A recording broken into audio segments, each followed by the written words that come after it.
செய்திகள். பொங்கல் பண்டிகையொட்டி 14,104 சிறப்பு பேருந்துகள் இயக்கப்படும் என்று அறிவிக்கப்பட்டுள்ளது. தமிழகத்தில் புதிய வாக்காளர் பட்டியல் இன்று வெளியிடப்பட்டுள்ளது. மேலும் தமிழகத்தில் 6,36,00,000 வாக்காளர்கள் உள்ளனர் என்றும் தெரிவிக்கப்பட்டுள்ளது.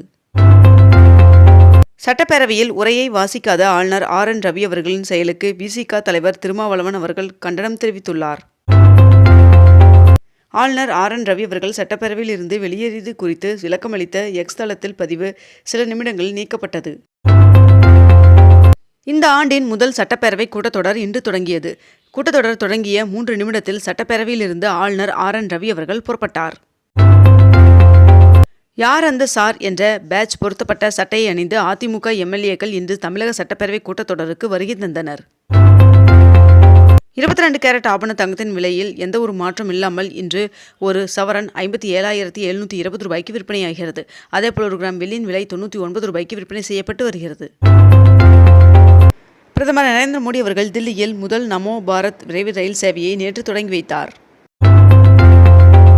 அவனியாபுரம், பாலமேடு, அலங்காநல்லூர் ஜல்லிக்கட்டில் பங்கேற்கும் மாடுபிடி வீரர்கள் காளைகளுக்கு இன்று முதல் ஆன்லைன் மூலமாக முன்பதிவு செய்து கொள்ளலாம் என்று அம்மாவட்ட நிர்வாகம் அறிவித்துள்ளது. கன்னியாகுமரியில் அமைக்கப்பட்டுள்ள கண்ணாடி பாலத்தில் சுற்றுலா பயணிகள் செல்ல அனுமதி வழங்கப்பட்டுள்ளது. மார்க்சிஸ்ட் கம்யூனிஸ்ட் மாநில பொதுச் செயலாளராக தேர்வு செய்யப்பட்ட சண்முகம் அவர்களுக்கு முதலமைச்சர் மு க ஸ்டாலின் அவர்கள் வாழ்த்து தெரிவித்துள்ளார்.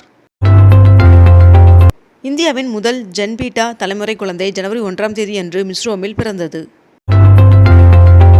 மேற்கு வங்க முதலமைச்சர் மம்தா பானர்ஜி அவர்களின் பிறந்த நாளிற்கு பிரதமர் நரேந்திர மோடி அவர்கள் வாழ்த்து தெரிவித்துள்ளார்.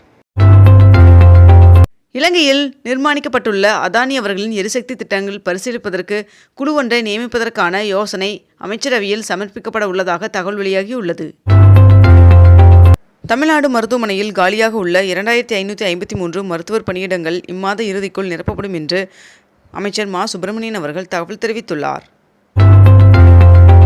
ஈசா அறக்கட்டளை நிறுவனர் சத்குரு அவர்கள் மத்திய உள்துறை அமைச்சர் அமித்ஷா அவர்களை நேற்று சந்தித்தார். மாநகராட்சிகள், நகராட்சிகள், பேரூராட்சிகள் எல்லைகளை விரிவாக்கம் செய்து அரசாணை வெளியீடு தொடர்பாக பொதுமக்கள் தங்களது ஆட்சேபனைகளை 6 வாரங்களுக்குள் தெரிவிக்கலாம் என்று தெரிவிக்கப்பட்டுள்ளது.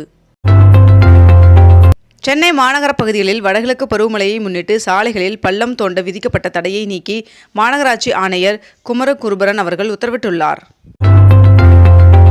மருத்துவமனையில் அனுமதிக்கப்பட்டுள்ள வெங்கடேசன் அவர்கள் நலமாக உள்ளார் என்று CPM மாநில செயலாளர் பாலகிருஷ்ணன் அவர்கள் தெரிவித்துள்ளார்.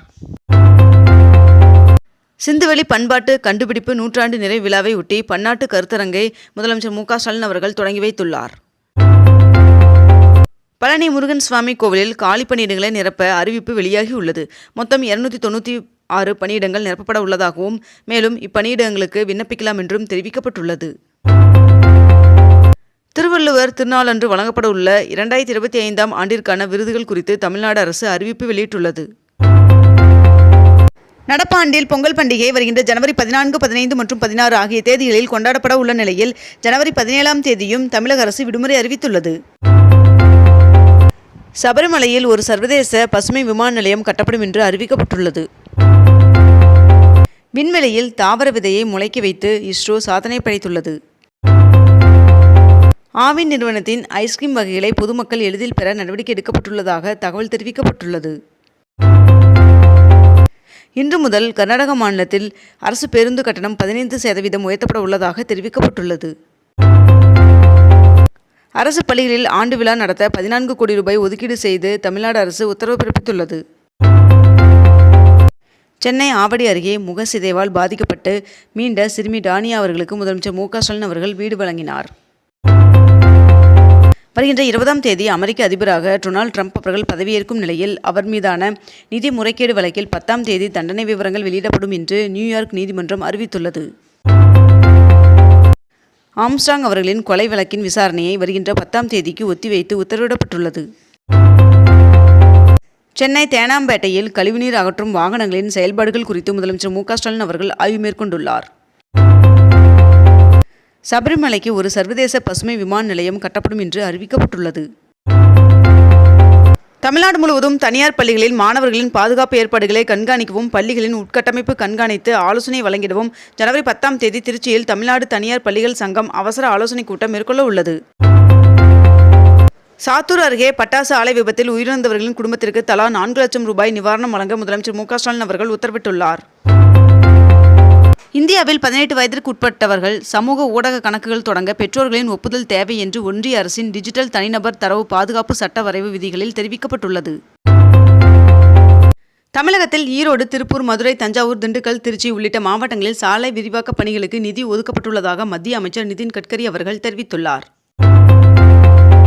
பொங்கல் பண்டிகையை முன்னிட்டு உலக புகழ்பெற்ற அலங்காநல்லூர் ஜல்லிக்கட்டு வருகின்ற ஜனவரி 16ஆம் தேதியும், அவனியாபுரத்தில் ஜனவரி 14ஆம் தேதியும், பாலமேட்டில் 15ஆம் தேதியும் ஜல்லிக்கட்டு போட்டி நடைபெற உள்ளதாக தகவல் தெரிவிக்கப்பட்டுள்ளது.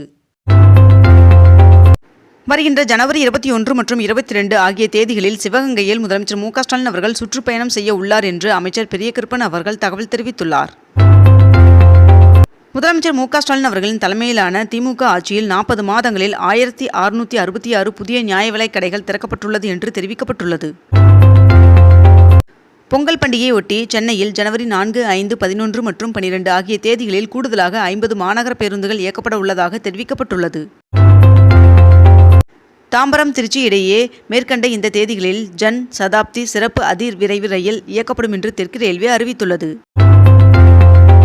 புதுச்சேரியில் பொங்கல் பண்டிகையை ஒட்டி ரேஷன் அட்டைதாரர்களுக்கு பொங்கல் சிறப்பு பொருட்கள் தொகுப்பிற்கு பதிலாக தலா 750 ரூபாய் ரொக்கம் கொடுக்க புதுச்சேரி அரசு முடிவு செய்துள்ளதாக தகவல் வெளியாகியுள்ளது. சிதம்பரம் நடராஜர் கோவில் ஆருத்ரா தரிசனத்தை முன்னிட்டு வருகின்ற ஜனவரி 13ஆம் தேதியன்று கடலூர் மாவட்டத்திற்கு உள்ளூர் விடுமுறை அறிவிக்கப்பட்டுள்ளது. பொங்கல் பண்டிகையை முன்னிட்டு நெல்லை, கன்னியாகுமரி, நாகர்கோவில், ராமநாதபுரம் ஆகிய மாவட்டத்திற்கு சிறப்பு ரயில்கள் இயக்கப்பட உள்ளதாக தெரிவிக்கப்பட்டுள்ளது. தெலுங்கு நடிகர் அல்லு அர்ஜுனா அவர்களுக்கு ஹைதராபாத் நீதிமன்றம் ஜாமீன் வழங்கியுள்ளது. மேலும் 1 லட்சம் ரூபாய் பிணைத்தொகை செலுத்தவும் நடிகர் அல்லு அர்ஜுன் அவர்களுக்கு நீதிமன்றம் உத்தரவிட்டுள்ளது.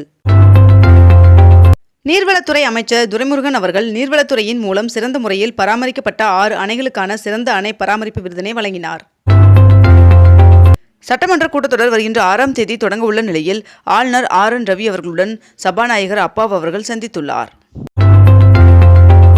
சென்னை பார்த்தசாரதி கோவிலில் சொர்க்கவாசல் வருகின்ற ஜனவரி 10ஆம் தேதி திறக்கப்பட உள்ளது.